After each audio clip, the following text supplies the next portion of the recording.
అలా ఏంటంటే అతిగా ఆలోచించి బిగ్ బాస్ 100 ఎపిసోడ్లు 100 లాంగ్వేజెస్ లో చేశారు. ఓకేనా ఊపుకుంటూ ఊరు నుంచి వచ్చి యాక్చువల్లీ దాని పేరు చెప్పడానికి ఇంకా సీన్ లేదు. ఇంకొకసారి ఇలాంటి చేయకు. నేనైతే సరదాగా చెప్పి పంపిస్తాను. తర్వాత నీకే చాలా డ్యామేజ్ అవుతుంది. Your done, you can go SIT. అయిపోయింది. అయిపోయింది. చెప్పండి.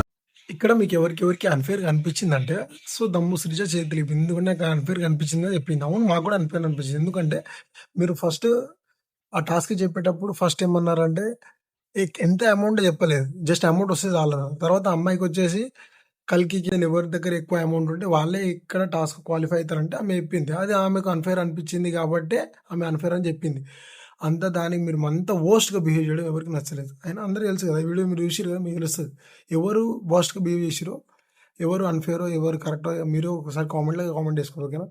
అగ్ని పరీక్ష. ఒక కామన్ మ్యాన్ హౌస్లోకి డైరెక్ట్గా వెళ్తే అక్కడ పెద్ద నోరు వేసుకొని సెలబ్రిటీ వాళ్ళ మీద పడిపోయి రెక్కేస్తారు. వాళ్ళకి ఓటింగ్ కూడా ఫేర్ ఛాన్స్ ఉండదని ముందే వాళ్ళని అగ్ని పరీక్షకి లో భాగంగా వాళ్ళని వేధించి హింసించి బిగ్ బాస్ హౌస్లో జరిగేటట్టు, because they want to go to Bigg Boss house. Plus మీ అందరూ కూడా పరిచయం చేసి వాళ్ళ క్యారెక్టర్ని కొంచెం లేయర్స్ చూపిస్తే మీరు కూడా నచ్చడం కొట్టేస్తారనే ఉద్దేశంతో అగ్ని పరీక్ష స్టార్ట్ చేసి దాంట్లో భాగంగా అప్పుడప్పుడు కొన్ని టాస్కుల్లో అరుపులు కేకలు వాళ్ళ హౌస్లో జరుగుతున్నట్టుగానే జరుగుతాయి అని తెలిసినట్టుగా చూసొచ్చాం. కాబట్టి అది అంతే, దాని వరకు మాత్రమే, దాని క్యారెక్టర్ మాత్రమే ఆ షోలో జరిగేది మాత్రమే. అంతేగాని ఊరు నుంచి వచ్చామన్న మాటకి పల్లెటూరు వాళ్ళంటే నాకు చూడగానే పల్లెటూరు వాళ్ళందరూ ఫీల్ అయ్యారని ఫీల్ అయితే సారీ, కానీ నా ఉద్దేశం అది కాదు. పల్లెటూరు అనేది ఊరు నుంచి వచ్చాము, ఏ ఊరైనా ఊరే. ఓకే, సంచాసి చెప్పుకోవట్లేదు. బట్ ఈ లవ్ మ్యూజిక్ కొంచెం అనవసరమేమో అంత కోపం నా మీద అనేది నా ఫీలింగ్. ఓకే, నేను కోపం లేదు కానీ ఏమి కాదు. మళ్ళీ యాటిట్యూడ్లో వీడియోలు తీస్తావు, ఎందుకు ఇస్తావు నాకు అర్థం కాదు. అంత వర్స్ట్గా నువ్వు జడ్జ్ చేసినాక ఇంకా ఎవరైనా అంతగా ఇంకా వేస్తారు, ట్రోలింగ్ దెంగలే ఇంకా ఎవరు. అదే చెప్తాను, మొన్న తీసింది కొద్దిగా తక్కువ అయింది, ఇప్పుడు ఇంకా దెంగుతూనే ఉంటారు మా వాళ్ళు, ఇంకా ఆగరే.